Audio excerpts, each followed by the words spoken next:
What's up, guys? I'm gonna make a video that I've been wanting to make for a little while, just talking about music in general. Not necessarily how to play guitar, but just how to play music in general. So what I'm telling you is applicable to any musical instrument. Doesn't matter if it's a horn or a piano or flute, guitar, whatever it is, violin. Basically what you need to know is that there's only 12 notes. I know it looks like there's a lot of notes on this guitar. 6 strings times 22 frets is like, what, 132 different notes, but there's only 12, and then they start to repeat themselves. And those repetitions are called octaves. So, for example, you have an E here. You also have an E here. You also have an E here. You also have an E here. You also have an E if you bend on the 22nd fret. Right? So there aren't 132 notes. There's 12 notes that just keep repeating themselves all over the fretboard. So technically the lowest note, I guess you could say, on the scale would be A, just because that's the beginning. And then you have G sharp, which is the highest note before it starts to repeat itself again and become an A. So for example, A is your fifth string here. So you have A, B flat, B, C, C sharp, D, E flat, E, F, F sharp, G, G sharp, and then where do we go from there? Well, we can keep going up, but we start over at A again. So here's an A, and here's an A. This A is 440 vibrations per second, I believe, and then this A is just double the vibrations. That's why it sounds higher. It's 880 vibrations per second, but it's still an A. It's the same frequency, right? Or is it a different frequency?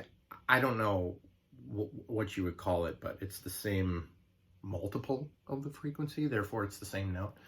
Anyway, so there's only 12 notes, the ones that I just mentioned there. Now, to make music easy and to make music sound better, what you do is you only play 7 of those 12 notes to get a major scale. So you play, see how I'm skipping, right? I'm not playing,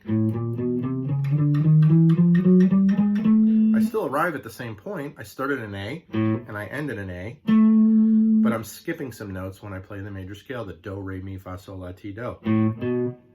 So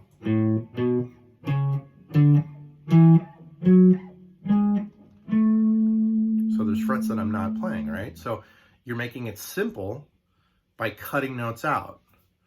And then it sounds better and it sounds more complicated, but what you're actually doing is you're simplifying it. Now, that's going from the chromatic scale, which is every single note, to the major scale. Now, we're going to go from the major scale to what's called an arpeggio.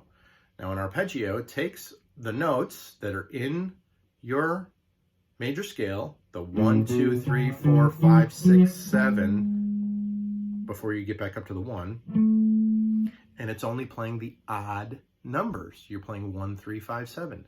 So now you're taking the 12 notes, breaking it down to 7. Now you're breaking it down to the 4, like your 4 favorite notes. So your 4 favorite notes would be 1, 3, 5, 7. And that's an arpeggio. And it's really that simple. So when you listen to rock guitarists, Slash, Jimmy Page, Eddie Van Halen, whoever you're listening to, for the most part, those guys are playing arpeggios or forms of arpeggios. So again, you've got, and then it breaks down to the 4 of, and then of course you can resolve it back up to your 1. So you're playing 1, 3, 5, 7, 1. And then you can repeat yourself again, 1, 3, 5, 7, 1.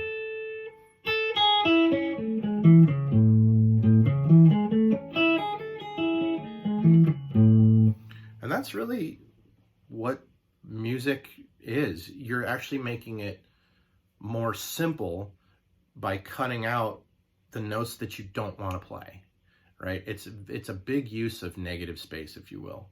So there's 12 semitones.